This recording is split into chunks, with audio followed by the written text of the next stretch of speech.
former governor of Anambra State, Mr. Peter Obi, joins us on the program. Many thanks for coming on the program. Thank you, sir, for having me. You did say, probably you're being quoted to say that this government has failed. What do you mean? I didn't say this government has failed. I was categorical. I said, if you look at it, we are celebrating 57 years of independence. That if you actually reflect properly, that we have failed.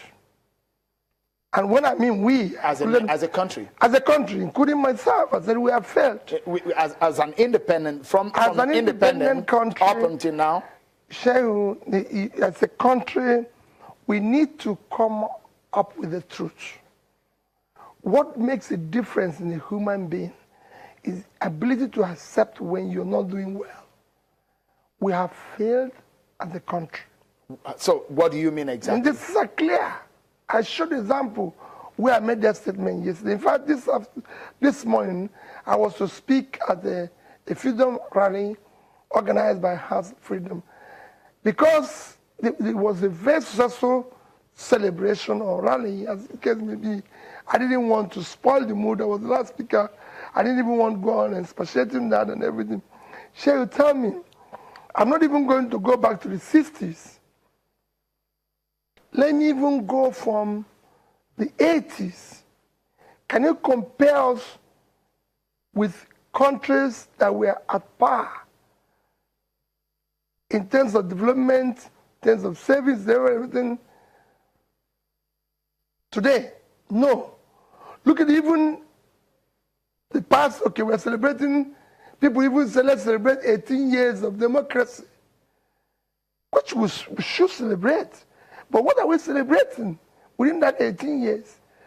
From 2000 to 2015 was MDG.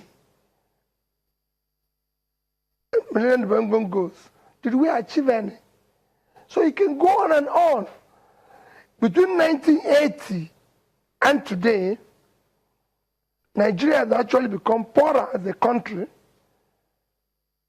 than other nations when compared to other nations. So I was here, and I did mention to you that in 1980, one of the most critical issues affecting our economy today is the issue of our low reserve, for example. I'm just taking one issue, and I mentioned it here when I came to this program last time, that in 1980, our reserve is 10.5 billion. China is 10. Korea is 3. Thailand is 3. Just to mention only these 3 countries. Today, we are at China, that we're at the same level in 1980, is at 3 trillion. And so we're now 1% of China. Korea, that 3, is at 400. And we are at somebody that were 3 times, had now become over about 12 times what we are today. Same thing with Thailand. They're now at 170, and we are 30. So if this country, if we have a reserve today of $100 billion, we won't be in recession. Okay. The situation would have been different. Let's look at it. And you can go on and on. Where did we get it wrong, for example? I've said we have, over the years, had a cumulative effect. That what we're suffering is cumulative effect of leadership failure. And who is to blame for this? Who is to blame for this? Who is to blame for the leadership failure? Everybody. The leaders are uncaring. The Nigerian foolers have also abandoned the good governance of their country to this clique of uncaring people, and maybe our involvement in Christianity and religion now have even worsened and weakened our energy to confront this oppressive and weak leadership, poor governance of the country. If you look at it, I mean, what would you, a lot of people will say, I mean, some people have the school of thought that a major problem is a military incursion. Some people will say the structure where we started from, that the military actually set us up to fail. We are not the only people who had the military incursion. Let me tell you, Shehu, Thailand, Indonesia, China, everybody had the same thing. Even when we talk about corruption, they all had this. We have had poor leadership. So we've not had any good leadership even in the last 18 years. Well, I'm not comparing one after the other. But let me tell you one thing. I've been a governor. You can say maybe 6 states or 10 states. Some 6 states have done very well. But if 6 out of that 6 performed well, what is the percentage? That's about how many percent? That's about 10% or 20%. Call it 20%. It's 20% pass mark. That's what I'm saying. For example, I mean, you have been in banking. For example, you have been in banking, Mr. Obi. You've been in banking, and if you're to tackle a problem, you first of all be empirical with it and look at the figures, look at where the shortfalls are before you now go forward. If you look at it and sit back, yes, I know. If you look back, where would you say, if you have that one now to fix Nigeria, if you look at the problem, where would you say you're going to start from? Sure, it's very easy. What did the Chinese do between year 2000 and today? China GDP in year 2000 is 1 trillion. Today it's 12. The question is, what did they do? What did they do? Simple. China mainstreamed Millennium Development Goals in their plan, in their development agenda, and followed it through aggressively.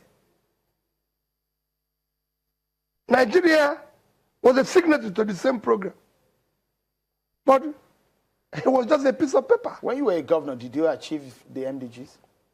I didn't. We started in year 2008. But by the time I left office in 2013, we're #1, at least in Nigeria. Were you satisfied? Not at all. But I can tell you what it did for us.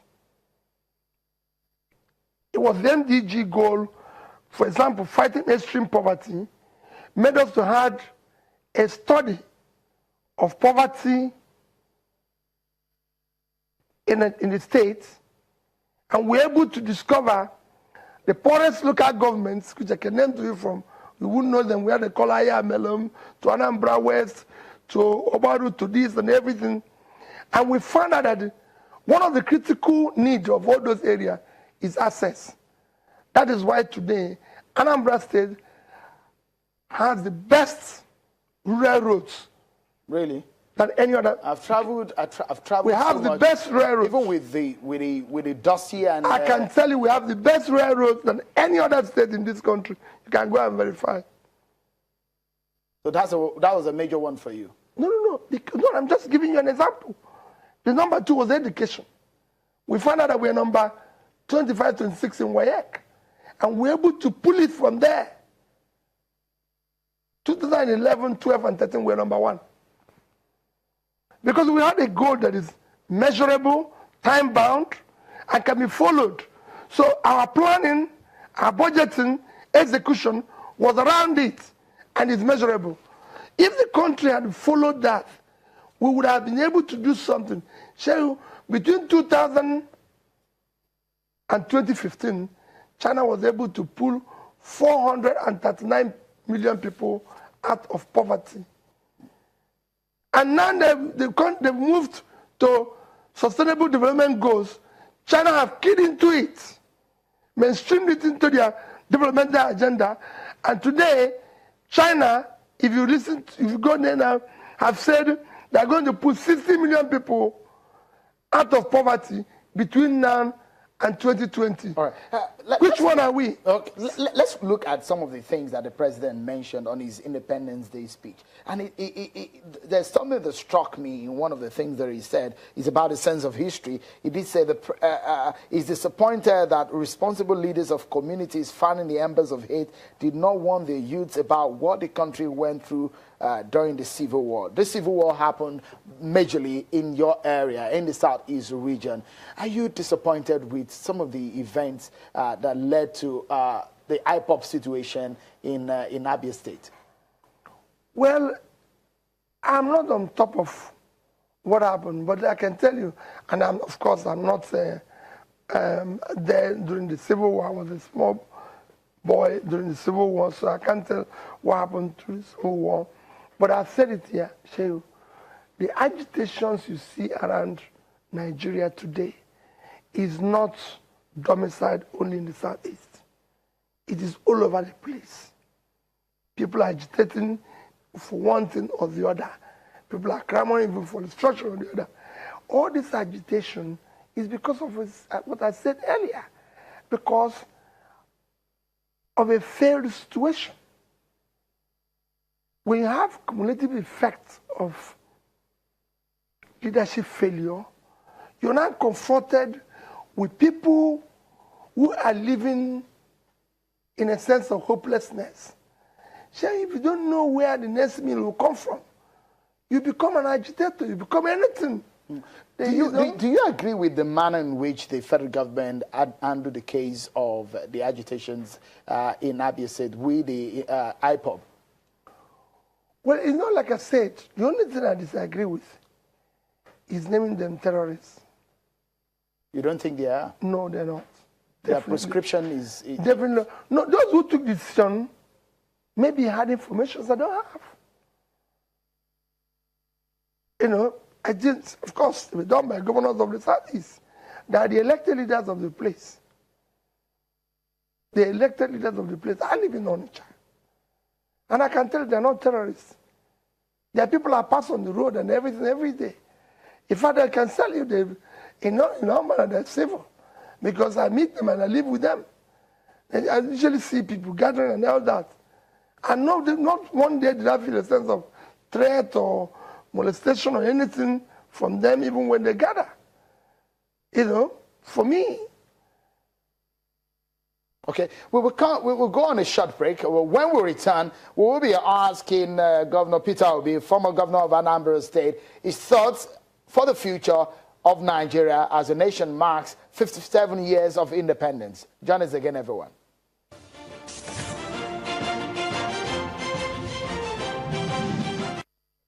It calls for celebration, if not for any other thing. At the age of 57, when somebody is 57 of age, it means that the person actually is matured. The person is matured maybe to talk to his children. The person is matured to direct others. I think we have to celebrate Nigeria 57 years. I don't think there is much need for celebration. There is high rate of unemployment. Are we celebrating bad roads? Are we celebrating mediocrity? Let the government put good economic machinery that will turn around our economic sector. Nigeria as a state needs to focus on institution building. We cannot continue to tolerate strong men in our polity. We need to create strong institutions that will allow and ensure that corruption does not thrive under any guise. As a nation, that we are still together as a nation, we are not broken as a people, we have cause to celebrate. I don't think we have really arrived where we're supposed to be. I don't think things are right in the country yet. We don't have good road at 57, no electricity at 57, no security. Our problem in this country, we talk about ethnicity and religion, and these are the problems that are affecting us now. We need selfless leadership. We need leaders that are committed. Women should be allowed to serve in government, we are left behind. Women should be protected. Women should be given sense of belonging. If we agree to come back to think as one Nigerian, forget about ethnicity, forget about religion, we'll progress more than this.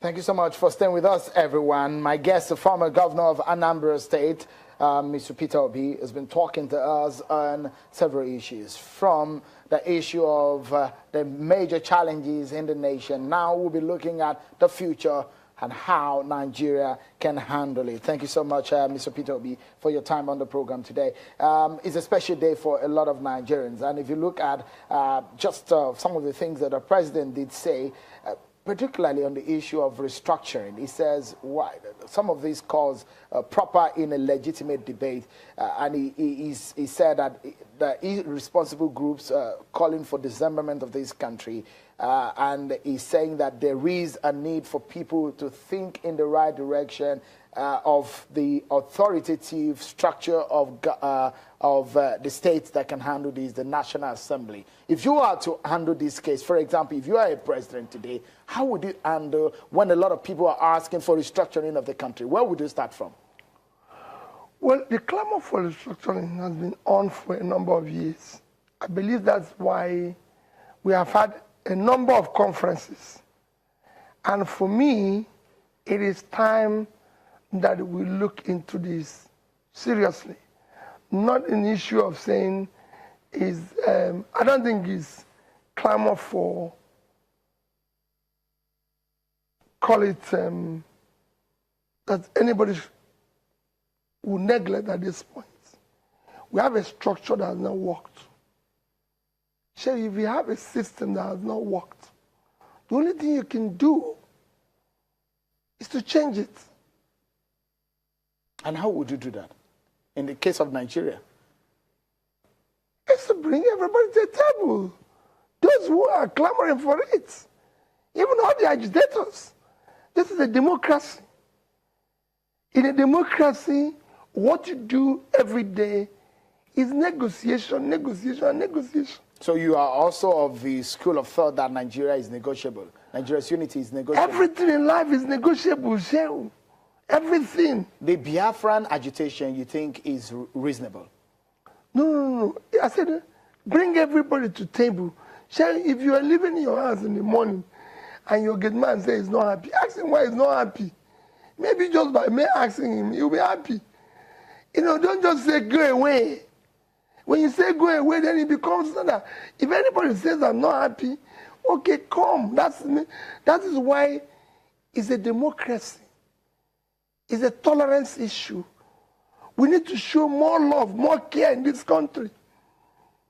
I served in office in this country. So I go to a place where people said, you're a useless man.